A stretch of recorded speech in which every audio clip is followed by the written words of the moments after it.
Hello friends, வணக்கம். பிரபல பின்னணி பாடகி எஸ் ஜானகிக்கு ஒரு முறை மூச்சுத் திணறல் வந்துவிட்டதாம்.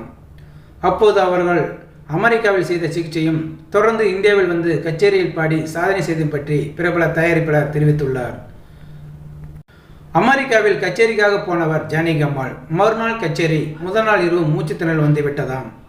இருதயத்துக்கு போகிற இரத்த குழாயில் கட்டி இருந்ததாம். அப்போது 9 நாட்கள் ஐசியூவில் இருந்தாங்களாம் ஜானகி அம்மாள். அப்போது அவர் இறந்து விட்டதாக எல்லாம் வதந்தி கிளப்பி விட்டார்களாம். அப்போது எஸ்பி பாலசுப்ரமணியன் தான் விளக்கம் சொன்னாராம்.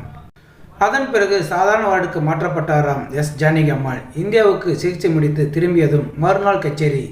இந்த கச்சேரிக்கு வந்தால் மட்டும் போதும்னு சொன்னாங்களாம் ஜானகி அம்மாள். உடனே சரியுன்னு மேடைக்கு வந்துட்டாங்களாம்.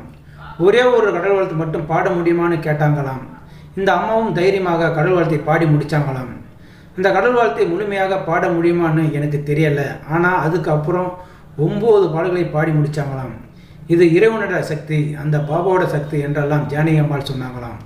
அப்படி ஒரு வில் பவர் அவரிடம் இருந்ததால்தான் அப்படிப்பட்ட சாதனையை அந்த அம்மா செய்திருக்க முடிகிறது. எஸ் ஜானகி அம்மாவை வீடு தேடி போய் பாராட்டியவர்கள் 3 பேர் தான். முதல் ஜோடி பார்த்திபன், சீதா.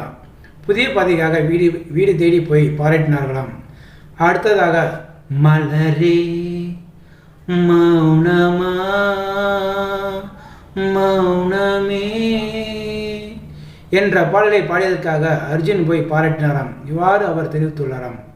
எஸ் ஜானகி அம்மாள் பாடிய எத்தனையோ பாடல்கள் சூப்பராக இருந்தாலும் அவர் பக்திமயமாக பாடிய மாதா உன் கோவிலில் மணி தீபம் ஏற்றினே, மாதா உன் கோவிலில் மணி தீபம் ஏற்றினே, தாயென்று உன்னைத்தான், தாயென்று உன்னைத்தான் பிள்ளைக்கு காட்டினேன், மாதா மாதா உன் கோவிலில் மணி தீபம் ஏற்றினே, மாதா உன் கோவிலில் மணி தீபம் ஏற்றினே, தாயென்று உன்னைத்தான், தாயென்று உன்னைத்தான் பிள்ளைக்கு காட்டினேன், மாதா என்ற பாடல் இப்போது கேட்டாலும் நெஞ்சை குளிர செய்யும் என்பது குறிப்பிடத்தக்கதாகும். இன்று கிறிஸ்தவ தேவாலயங்களில் இந்த பாடல்கள் எப்போதுமே ஒழித்து கொண்டு தான் இருக்கும். ஸோ நேயர்களே, இந்த வீடியோ பார்த்துருக்க நீங்கள் வீடியோ பிடிச்சிருந்தால் லைக் பண்ணுங்கள், ஷேர் பண்ணுங்கள்.